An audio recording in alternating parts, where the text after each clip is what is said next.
So, today I want to talk about losers because the concept of loser has changed over time, very much so, throughout the ages. And I'd like to begin this with talking about the word loser in English. You see, loser, when you talk about a loser in today's culture and context, you're talking about basically somebody who sucks at things. He's undeserving of rewards. He's a hapless idiot, whatever. Now, originally, all loser meant, throughout most of the existence of this word, was someone who suffers loss. So, for example, you could say, in the case of a farmer whose property is wiped out by floods, you would call him a loser. Now, no one in a modern English context would do that. They would say, man, that farmer's a loser. All his horses and cows and barn got destroyed in this flood. What a loser. But you could say that 1,000 years ago. In fact, that's what you would say. He was a loser because he suffered loss. Still later, loser for a certain period of time, much later, meant a convicted criminal. And if you fast forward to about roughly the mid-20th century, the 1950s, loser begins to take on the connotation of its meaning as we know it today, which is to say a hapless idiot, someone who just sucks, who is unworthy of reward or recognition. That's the modern meaning of loser. And again, it used to just mean somebody who suffered loss, right? So a widow would have been a loser because she suffered the loss of life of her husband. Can't say that anymore. You wouldn't call a widow, well, what a loser. It just doesn't work. So loser is almost entirely negatively connoted in the modern English lexicon. But more broadly, if we go even further back outside of the English language and we talk about general perceptions of the haves and have-nots, then the word people used to like to employ, for the most part, was fortune. People would be inclined to say, that's a really unfortunate person. Now, these were admittedly, in many cases, horrible societies. So, for example, if you look at Greco-Roman culture, well over 2,000 years ago, they had slave labor. They were not nice people. And yet, if you were to see a bum on the street or someone who had suffered tremendous loss, you would talk about fortuna, fortune, in ancient Greek Tyche, the goddess of luck and fortune. So, the perception of having and having not has changed throughout the ages. But if we fast forward to the present meaning of loser and our perception of loserdom, then there is a strongly implied agency in the term. Now, a lot of this, unfortunately, comes from American culture. In fact, the modern meaning of loser, as we know it now, sort of a hapless idiot, a failure, that emerged from American culture. Quite possibly, one might argue, from the heyday of American culture, which is to say the time when the United States was most ascendant in the mid-20th century. Everyone was looking up to the United States. But of course, this begs the question where this all comes from. Where does the perception of the loser, effectively a failure, come from in American society, and more broadly the English-speaking world? America, or the United States, is a hyper-competitive culture. This has positives and negatives. The positives, of course, are that sometimes, when possible, extremely fortunate individuals who have been sufficiently endowed by the gods with gifts that allow them to get where they get can be tremendously successful. They can become multi-billionaires, they can multi-millionaires, they can enjoy great wealth. And it's only just that, right? So the United States is a giant shopping mall. There's no secret. And so when people talk about success in the United States, they're not talking about contentment. They're not talking about emotional stability. They're strictly talking about money. And sometimes some of the accolades that go along with that. In those instances, yes, the United States is very beneficial. But for the majority of people, perhaps even the vast majority of people, the hyper-competitive nature of the United States is not a net positive, but rather a net negative. Because the implication of it is that when you are operating within the system and you don't succeed, you're fundamentally at fault. Now remember the difference I mentioned between perceptions in antiquity and the modern meta, as it were, that fault in antiquity rarely came into the equation. They would think about fortune or the gods. Things were largely out of people's hands. Now, this is a pet peeve of mine, and you'll probably notice that I frequently make polytheistic references, and some people to this day are baffled as to why I do that. Part of it is purely out of boredom. I find that common parlance is extremely tedious, boring, and insipid, so I try to liven it up a bit. But the other part of it is, in fact, my active effort in trying to reference and adhere to principles of old that I think are still valid to this day. So, when I talk about the gods, I'm talking about the uncontrolled variables that lead to our present circumstances. The people of the ancient world, and prior to that even going way back, viewed themselves at the mercy of the universe and the mercy of nature. And what we've done in our modern industrialized society is that we've allowed ourselves both an illusion and a delusion to believe that that is no longer the case, that we possess more agency now than we used to. Now, some of that is true, right?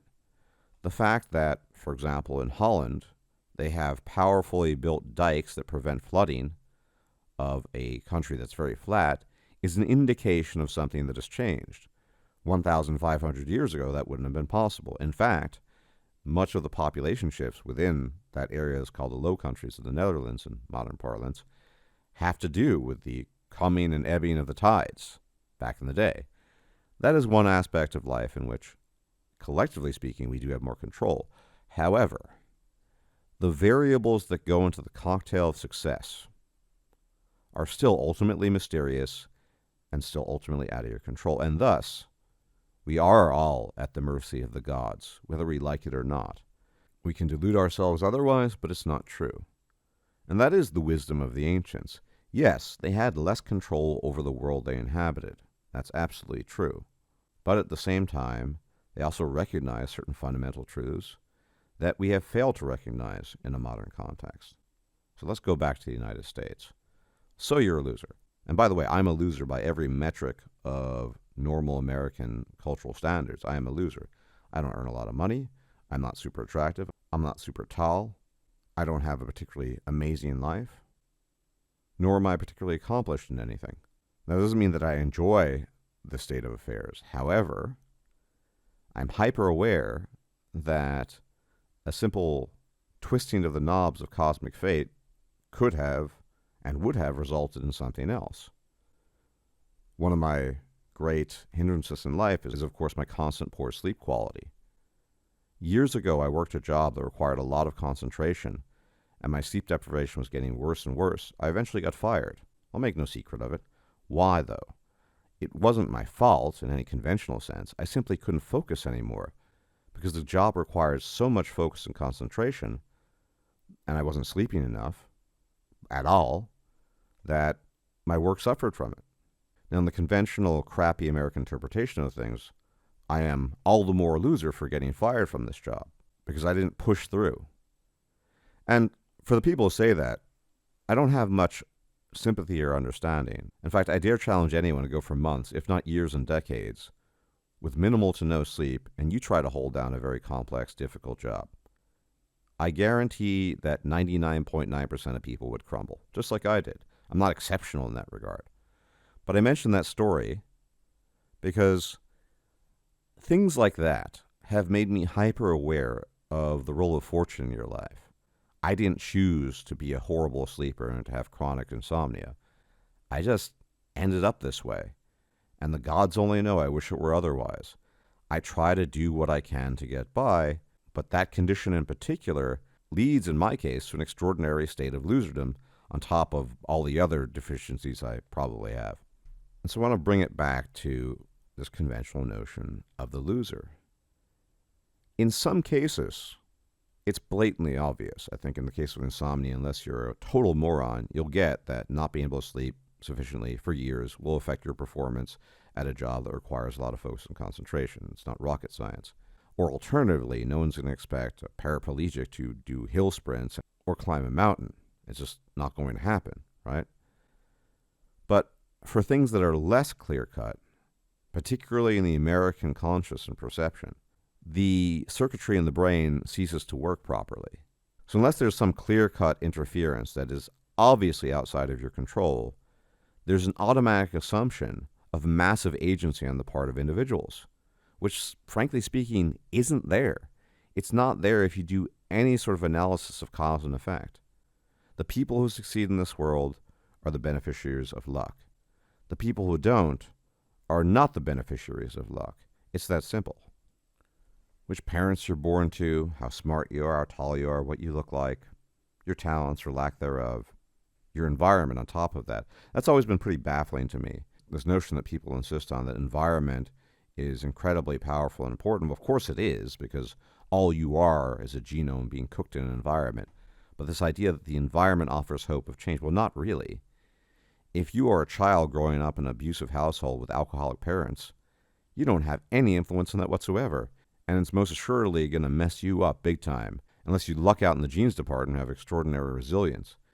And if both your parents are alcoholics and are abusive, well, that's probably not the case, right?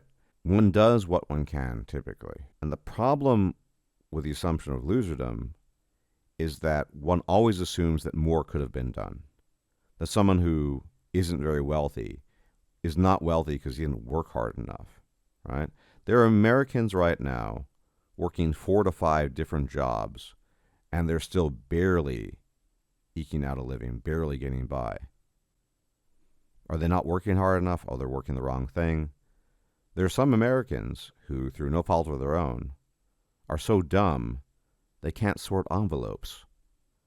And there's some Americans who simply have absolutely zero control over their appetite, believe it or not. And it's encouraged by all the products that are on the shelves.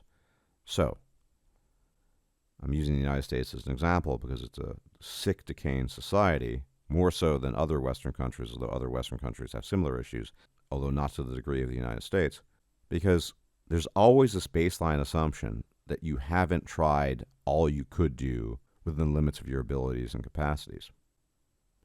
Because the narrative people suffer from when we talk about losers is that losers are at fault. If you're not a success in life, it's your fault. Obviously, this doesn't hold up to scrutiny for anyone with 2 brain cells. You don't choose your parents, you don't choose the environment you evolve and grow up in, and consequently, you don't choose the deficiencies or the gifts that you have. You're just stuck with what you have. And believe it or not, everyone has limits. I recently was talking to a friend of mine with a 141 IQ, far more intelligent than I am, who said there are certain types of higher mathematics that he struggles with, whereas a lot of people would just struggle with calculus. He wasn't talking about calculus, by the way. And some people would struggle with algebra. And the implication here is that people who struggle with that are somehow at fault. Now, what this does in the long run, and societally speaking, in the dysfunctional states of America, is that it creates a perception of the good and the bad, right? If you're a loser, you're a bad person because you didn't, quote unquote, work hard enough and you didn't succeed. A lack of success in an American context means that you are a bad, perhaps even malicious person in some cases. A successful person, on the other hand, is a good person. Sometimes virtuous, not always. But generally speaking, this perception of good and bad is heavily implicated in this American construct. Yes, you are stuck with what you're stuck with, and we all have to make do with the tools and limitations that we are equipped with. However, the next step you take, if you're a reasonable, sane person, and not deluded by the mania that permeates the dysfunctional states of America, is not to say that people who don't succeed to the same degree or have difficult lives are somehow at fault for it, and that they quote-unquote deserve what they get. That's another one, right? The United States is a place where people deserve what they get. People who don't manage to make the American dream, well, they deserve what they got, right? It's a horribly pernicious way of viewing the world, and it's destructive upon society and humanity at large. Even as I'm recording this video, even as I record this, I know factually, without even knowing the individuals, there are people in the Rust Belt of the United States, Pennsylvania, Ohio, that are ODing on opioids, living lives of absolute, utter wretchedness and misery through no fault of their own. And the dysfunctional states of America would have you believe that they are fundamentally at fault for being born where they were, lacking the opportunities they don't have, and on top of that, probably not having the right set of genes to even make it out of there. It's absolute and utter bollocks. And this goes back to my point about antiquity and how they viewed the world. Sure, in many ways they were crueler than we are in contemporary society. In many ways they were more primitive. But very few people back in antiquity thought along the lines of, this person is not successful. He got what he deserved. No, he just had really bad luck. And that's an incredibly important and relevant acknowledgement because it removes the moral qualities that dysfunctional American culture assigns to people who quote-unquote don't succeed. Now, all that said, if you are a loser, like I am, it doesn't necessarily make you feel better for lacking certain gifts. But I can assure you that the environment you live in, especially if you're an American, is making it that much worse. It's a sick, pernicious, disgusting society. And if Lady Fortune has doubly cursed you, you're going to feel all that much worse about it. So, a couple of things to bear in mind here. Of course, acknowledging this and recognizing it won't really make your life better at a fundamental level because you're still stuck with the gifts or lack thereof that the gods have either bestowed upon you or not. However, inasmuch as you are capable, as an individual, due to genes and environment, to react and to mold your own behavior, and not everyone can do this because, again, no one's truly at the steering wheel, then you can certainly feel less bad about it. My greatest complaint about my lot in life, apart from, say, lack of sleep, obviously, because it is either slowly or quickly killing me one way or another, is my lack of intellect. And the difference there is I realize I'm not at fault. My cognition, of course, is doubly hampered by the fact that I don't sleep enough or at all at times. But I realize that's not a question of good or bad. That's just piss poor luck. I'm not smart enough through a combination of genes and environment. And that's just what happened. And the point I'm trying to make is you don't need to beat yourself up over your deficiencies just because you have them. You're not the maker or author of these deficiencies. And the other point I'd make is if you can, get the hell out of Dodge, i.e. get out of the dysfunctional states of America. Again, it's a sick, unhealthy society that purports to be the opposite, where the very few are quote-unquote doing well, and oftentimes they're not. They just have money. They're not really healthy in a mental or emotional way. And then the rest of the people are none of the above, which is to say they have neither money nor mental nor physical health. So if you have the option, and many people unfortunately don't, try to work on it. I'm not talking about geomaxing here. I'm not talking about women. I'm talking about going to places where this view is not a primary absolute. And there are many such places in the world still. And to the people who still cling to this delusion that they're somehow powerful agents in the world, all you need is a single accident to take place for all that agency to be whittled away, disappear, and poof, your agency is gone, like a puff of smoke. And then you too will be a loser. What then? What if you don't have the special American powers to climb out of your own misery? It's, of course, ridiculous, but this needs to be said. This needs to be talked about. Yes, there are quote-unquote many losers in the world, but losers in a sense that is much closer to the original sense of that word, way back in the day. People who have suffered loss. Or to put it more accurately, to use some black pill terminology, it was over before it even began. And that too is a type of loss at the end of the day. In any event, all I can say is be aware of your circumstances and what is actually causal there. And if you scrutinize them, you'll realize you are not at the steering wheel. You're not the captain of the ship. And all you need to recognize that, even if you think that you are, is one little thing, one little variable to change in your life that robs you of your purported agency. And then you too can become a loser. But there's a positive message here, and that is an appropriate understanding of the underlying reality we inhabit will allow you to accept things more readily, which of course is conditional because you need to have the genes and the cognition to be able to do that, but assuming you do, will allow you to navigate this mess far better than you otherwise could. and hopefully in the process not feel like utter crap. And again, environment is important, and the environment of the United States, I can assure you, is not helping you with it. It's making your life far, far worse. And if you can escape, you absolutely should. In my humble opinion, at least. But don't take my word for it. After all, I am a loser. As always, thank you for tuning in. Please hit the bell icon to be informed of my videos. As you know, YouTube doesn't like me in that regard. Leave comments, share, subscribe, like the video. Appreciate it when you do that. And if I'm still alive and still functional, I will check you out later. And as always, yes, may those gods watch over you, because those are the only gods out there, and you better pray to them that you win their lottery. Take care. If you liked this video, please like, share, and subscribe. And if you enjoy my content, please consider making a donation or becoming a patron. Thanks for watching.